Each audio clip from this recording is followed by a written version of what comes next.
Ladies and gentlemen, apes and apettes, welcome back to the channel. We need to go over what Gary Gensler said today in the call, condensed for you guys in this one article right here. So we're going to dive into it. If you guys find education or simply entertainment out of this video, hit that like button, subscribe to the channel, and comment down below, and make sure you guys are on the live stream, baby. 10 p.m. Eastern Standard Time to about 11 p.m. Eastern Standard Time, maybe a little bit longer. A lot of the times we're just having a lot of fun, so we do stay on there longer. So make sure you guys are a part of that, as well as if you guys want access to all of our trades in real time, check that link out for the private trading community down below in the pinned comment. So let's dive into it. SEC Chair Gary Gensler wants to know more about what hedge funds and private equity are doing. This article is from today at 10:01 a.m.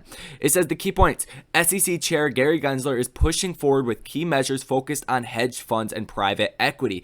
There are more than 50 proposed rules that Gensler is considering this spring, one of the largest regulatory pushes by the SEC in decades. The agency also wants more disclosure from companies regarding cybersecurity risk and attacks. Securities and Exchange Commission Chair Gary Gensler has kicked off an ambitious regulatory agenda, and his agency is pushing forward with key measures focused on hedge funds and private equity. The federal agency is meeting on Wednesday to consider 3 new rules: more disclosure from hedge funds and private equity firms, more disclosure regarding cybersecurity risk and attacks, and shortening the day on which stock transactions must be settled, a fallout from the GameStop saga. There are more than 50 proposed rules that Gensler is considering this spring, one of the largest regulatory pushes by the SEC in decades, like we just said. More disclosure from hedge funds and private funds. Gensler wants more disclosure from private funds, hedge funds, and private equity funds. In a speech in November, he noted that private funds, mainly private equity and hedge funds, have gross assets under management of $17 trillion, and that many of the investors were state government pension plans, nonprofits, and university endowments. As a provision of the Dodd-Frank Act of 2010, many private fund advisors were required to register with the SEC and to report information about their holdings through a so-called Form PF filing. Gensler has said he wants to freshen up that Form PF filing and require additional disclosures. Saying more information on what private funds are doing was crucial to the SEC's role of protecting investors. For example, he wants funds that had significant stress, example big losses, to report what has happened within one business day. The proposal also would decrease the reporting threshold for large private equity advisors from $2 billion to $1.5 billion in private equity fund assets under management. Gensler also wants more transparency around fees and expenses. He has noted that there has been little change in private fund expenses, even as mutual fund and ETF costs have come down significantly, and the average private equity fees were estimated to be 1.76% in annual management cost and 20.3% in performance fees in 2018 and 2019.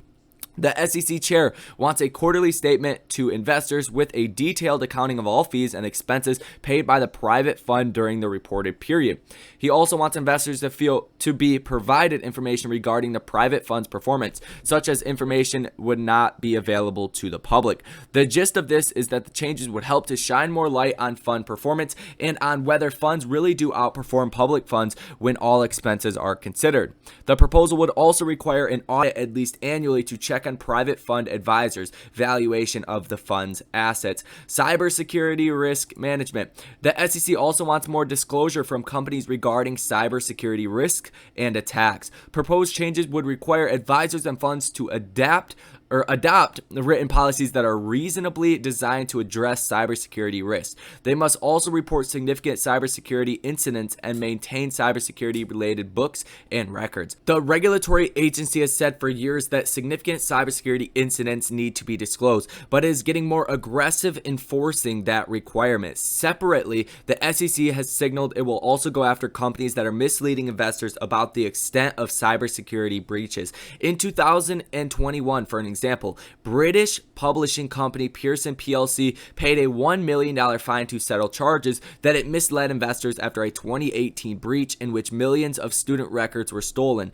Real estate services company First American Financial Corp also paid a nearly $500,000 penalty for lack of disclosure after vulnerability in its system exposed Social Security numbers and financial information. This is really this next part is really what to be most bullish about. So it says reducing the time between, I should start off with the title. Shortening the settlement transaction date. Reducing the time between the execution of a trade and its settlement reduces risk. In 2017, the SEC shortened the date on which stock transactions must be settled from 3 business days after the trade date, known as T+3, to 2 business days, or T+2. The SEC is now considering shortening the settlement cycle further to 1 business day, or T+1. This became an issue during the GameStop saga in January 2021. When wild price swings in that stock caused clearinghouse deposit requirements to skyrocket for Robinhood. The retail broker halted purchases of the stock, causing a huge controversy. In quotes, "It's time for T+2 to go," Robinhood CEO Vlad Tenev tweeted shortly after the incident almost brought the company down. The broad theme: more disclosure for everyone. Surveying the more than 50 rules that are currently proposed or being finalized by the SEC, Shane Swanson, senior analyst at Coalition Greenwich, expressed amazement at their breadth. This is an aggressive agenda from the SEC, he told me. Swanson noted a common thread. The broad theme is more disclosure and more reporting. It's driving across all of these issues. He also noted that the part of the aggressive agenda, such as focusing on payment for order flow and shortening the settlement cycle, is a result of the GameStop controversy, and that is understandable for Gensler to want to move on these issues while they are still fresh in the public mind.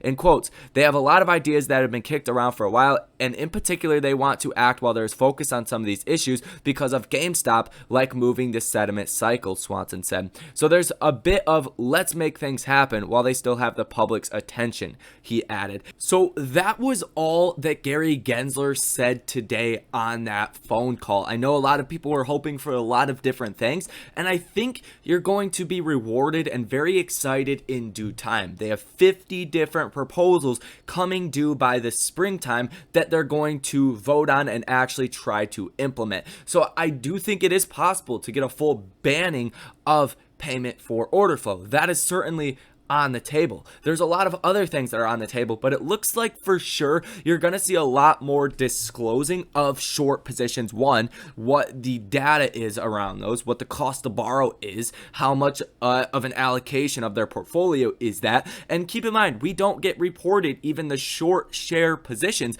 that institutions are taking out on AMC. They simply don't have to report that. And it looks like things are changing, and that is definitely going to cause some pressure on the short sellers. And as we do know, the only way to really see the MOAS is when liquidity is restricted and when you see pressure on the hedge funds, whether it's the cost to borrow going up, the share utilization, which we'll talk about in 1 second, that is at 100%.